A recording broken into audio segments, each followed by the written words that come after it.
الهيدروفيليك ده كده بيحب الميه. جميل. ده ايه؟ بيحب الميه.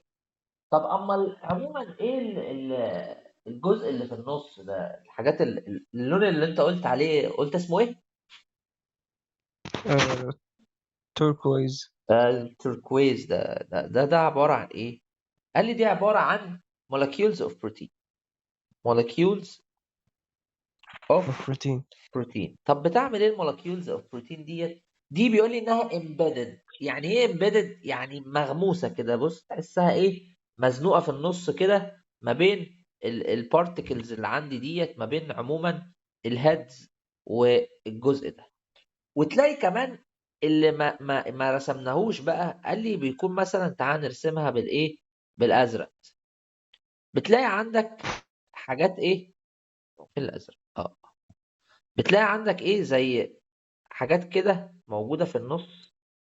جميل. ما بين برضو الهيدرو هيدروفيليك هيدز كده بيكون في حاجات واقفة في النص كده برضو ساندة في الممبرين. دي بتكون عبارة عن كوليسترول.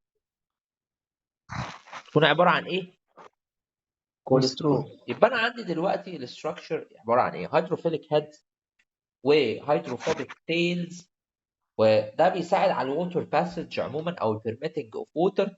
والمولكيولز اوف بروتين دي زي البوابات. زي ايه؟ البوابات. البوابه بتعمل ايه؟ بتفتح وتقفل. تمام. فبيشتغلوا از ايه؟ جيتس. بتعمل ايه؟ permitting الباسج اوف ايه؟ substances جوه وبره الخليه. جميل.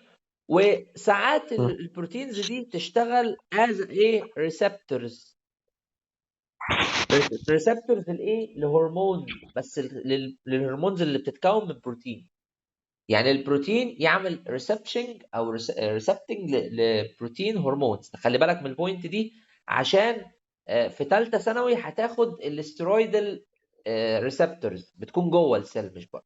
طب اللي انا رسمته اللاير اللي هي عباره عن دي كده بتكون موجوده فين؟ دي يا حبيبي بتكون موجوده في السيل من بره. يعني ده عباره عن ان انا خدت كروس سكشن كده وقمت واخده مكبره. لما كبرته بيبان بالشكل ده.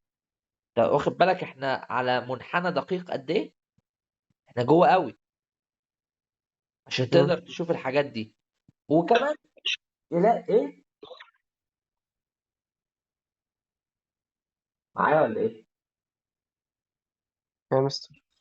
طيب كمان غير البروتين، قال لي بتلاقي حاجه في النص كده رفيعه. تعال نرسمها مثلا باللون ده، صغيره كده.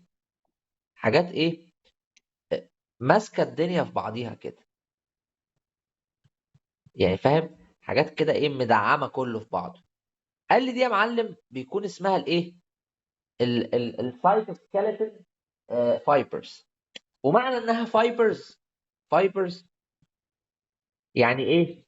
كربوهيدرات. صح. والطبقتين مم. الهيدروفيليك والهيدروفوبيك دولت عباره عن فوسفوليبيدز.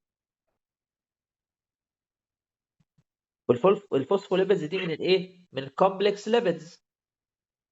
شوف احنا بنرجع للتشابتر 1 و 2 او يونت 1 و 2. تمام. دول عباره عن ايه؟ كومبلكس ليبيدز. طب كمان ايه؟ قال لك في كوليسترول. مش انا لسه قايل في كوليسترول باللون الازرق؟ أيوة. وده عباره عن derivatives lipids. derivatives lipids ديت بتعمل ايه؟ او كل حاجه بتعمل إيه؟ الفايبرز ديت كده كده بتبتدي انها ايه؟ تبقى ماسكه الدنيا برضو من جوه، بتمسك من جوه. والفوسفوليبيدز هي اللي بتكون الكوليسترول.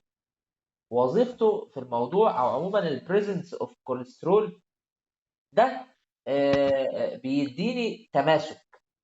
يعني بيدي maintaining للكويزيف اند بيخليها ايه؟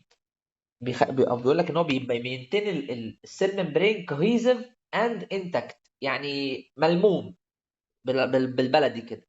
الكوليسترول ده maintains ذا ممبرين. بيخلي الممبرين ايه بقى؟ بص اللفظ ده كوهيزيف. جميل. and مم. انتاكت، يعني زي ما بقول لك ايه على بعض كده، اكنه ايه متماسك، بيديله تماسك وملموم. ملموم دي عارف الحاجه الملمومه اللي هي مقفوله عليها، انت فاهمني؟ فبيديله الاثنين، بيخلي الموضوع متماسك معاه وايه وملموم. فخلي بالك كده، يبقى الممبرين موجود فيه كربوهيدرات وكومبلكس ليبيدز وديريفاتيف ليبيدز. الثلاثه دول موجودين في الاستراكشر اوف الايه السيل ممبرين. وخلي بالك ان السيل ممبرين ده سيمي بيرمبل. ليه؟ عشان زي ما قلت لك اهو في جيتس، الجيتس دي ممكن تفتح وتقفل، بيعدي على اساس اللي هو عايزه، بيعمل حاجه اسمها السلكتيف بيرميبيليتي. والسلكتيف بيرميبيليتي دي باذن الله بقى ايه السنه الجايه هناخدها ان ديتيل بقى، تفهم يعني ايه سلكتيف بيرميبيليتي والحاجه بتعدي ازاي وهكذا. ولكن لحد دلوقتي عندك مشكله في الاستراكشر اوف سيل ممبرين او في فهم الجزء ده عموما؟ لا. الدنيا تمام ومتظبطه؟ ها؟ بس هل بس البلازما ممبرين ده موجود ايه. موجود في البلانت سيل؟ موجود في البلانت سيل وموجود في كل السيلز زي ما قلت لك. لكن السيل وول هو اللي كان ايه اونلي في البلانت سيل، وقلت لك شويه الجي وشويه بكتيريا، ولكن عموما في الغالب بيكون فين؟ في البلانت سيل. انت فاهم كده عموما الموضوع ماشي ازاي؟ ده بالنسبه للاستراكشر بتاع الايه السيل ممبرين. في مشكله في الكلام ده عموما؟